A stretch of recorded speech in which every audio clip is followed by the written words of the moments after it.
जय हिंद। आइए आज के क्वेश्चन में आपका स्वागत है। आइए देखा जाए आज का क्वेश्चन क्या है। देखिए क्वेश्चन जो आज का है ये एंगल से संबंधित क्वेश्चन है।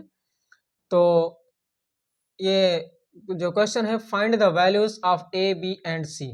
ये तीन एंगल्स दिए गए हैं। इन तीनों में यानी यहाँ पर आपको ये है ए, यहाँ पर ए होना चाहिए। यहाँ पर ए है यानी ए की वैल्यू बतानी है, एंगल ए की। यहाँ पर जो बी है यानी इस एंगल बी की वैल्यू बतानी है। और इसमें जो एंगल सी है, ये सी जो है सी की वैल्यू बताना है। तो आइए सबसे पहले हम पहला वाला जो पार्ट है, पार्ट ए, इसको हम सॉल्व कर रहे हैं। देखिए यहाँ पर जो पूरा एंगल है, यहाँ पर तीन एंगल दिए गए हैं। इसमें 1 2 3 यानी ये एंगल 60 डिग्री का है, ये 70 डिग्री का है और ये अभी अननोन है यानी ये पता नहीं है कि कितने का है। अब हमको ये पता है कि ये जो एंगल होता है, ये पूरा होल एंगल जो है ये पूरा 360 डिग्री का होता है।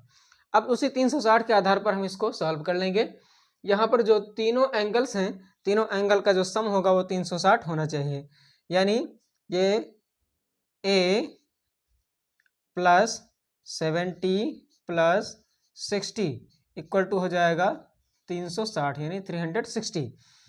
अब ए प्लस ये हो जाएगा 70 और 60 जोड़ेंगे तो 130 इक्वल टू 360।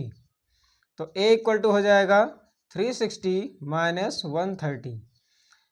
360 में 130 माइनस कर देंगे, ए इक्वल टू कितना होगा 0 3 और 3 में बन जाएगा 2 यानी 230 डिग्री। ये जो ए है एंगल, ये वाला एंगल ये 230 डिग्री पूरा है ये। अब यहाँ पर देखते हैं बी। अब इसका बी का मान निकालना है। अब बी का मान निकालने के लिए हमें यहाँ पर तीन एंगल दिए गए हैं, चौथा ये पता नहीं है। यानी चारों को जोड़ने पर यहाँ पर भी यानी जो होल एंगल बनता है, होल एंगल कितने का होता है 360 डिग्री का होता है। इसको हम लिखेंगे B plus 59 plus 110 plus 125 equal to 360। इनको हम ऐड कर लेंगे यानी b प्लस ये कितना होगा 9 और 5 14, 5 और एक कैरी आएगा 6, एक 7 2 9 और एक 2 यानी 294। b प्लस 294 इक्वल टू होगा 360। b इक्वल टू कितना होगा 360 माइनस 294 माइनस कर देंगे इसको। तो 10 में 4 घटाएंगे तो 6 बचेगा, यहाँ 5 15 हो गया, 9 में 15 में 9 घटाएंगे तो 6 और यहाँ 2 में 2 घटाएंगे 0 यानी यहाँ बचेगा कितना है 66। यानी ये बी का मान कितना होगा 66 डिग्री यानी 66 डिग्री इसका मान आ जाएगा। इसी प्रकार हम इसको भी सॉल्व करेंगे। अब देखते हैं इसको हम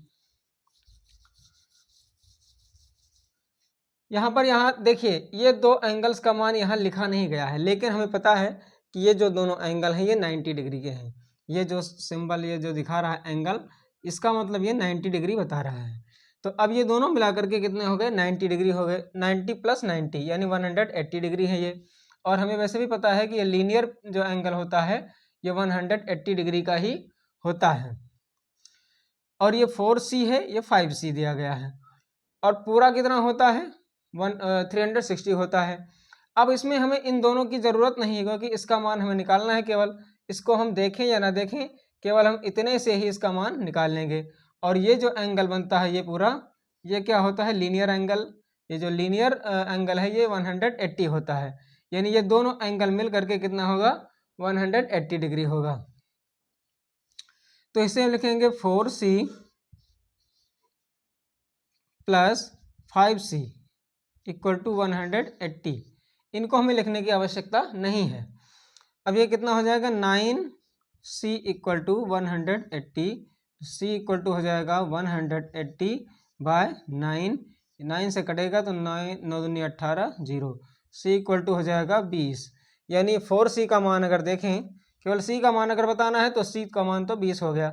अगर इसको बताना हो कि एंगल कितना है तो 4C है तो 4C इक्वल टू 4 इंटू 20 यानी ये हो जाएगा 80 डिग्री। और 5C का जो मान है ये 5 इंटू 20 हो जाएगा यानी 100 डिग्री। तो ये हो गया 80 डिग्री और ये हो गया 100 डिग्री। आई होप ये आपको क्वेश्चन जरूर समझ में आया होगा एंगल का। तो आपको क्या आपकी प्रतिक्रिया है आप कमेंट में बताइएगा। तो फिर मिलते हैं अगले वीडियो में अगले क्वेश्चन के साथ, तब तक के लिए जय हिंद।